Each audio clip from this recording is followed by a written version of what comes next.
আপনি কি জানেন প্রেগনেন্সি নেবার সঠিক বয়স কত? এক্স্যাক্টলি কি বয়সে আপনি প্রেগনেন্ট হতে চান? আমি ডক্টর শঙ্কর দাস মহাপাত্র, পেশায় স্ত্রীরোগ বিশেষজ্ঞ। আমি কলকাতার Bhagirathi university hospital and child care centre, new টাউনের সঙ্গে যুক্ত। আমরা অ্যাকচুয়ালি প্রায়ই আমাদের চেম্বারে যারা পেশেন্ট আছেন তারা আমাদের বলেন, ডাক্তারবাবু আমি কোন বয়সে প্রেগনেন্সি নিলে খুব ভালো হবে সেটা আমাকে প্লিজ বলুন।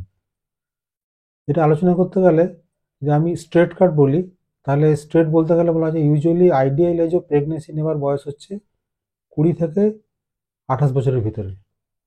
এই বয়সে যদি আপনি প্রেগনেন্সি নেন তাহলে যেটা হয় সেটা হচ্ছে আপনার অন্যান্য রোগ কম থাকে, যেমন ব্লাড প্রেশার, ডায়াবেটিস, এগুলো কম থাকে।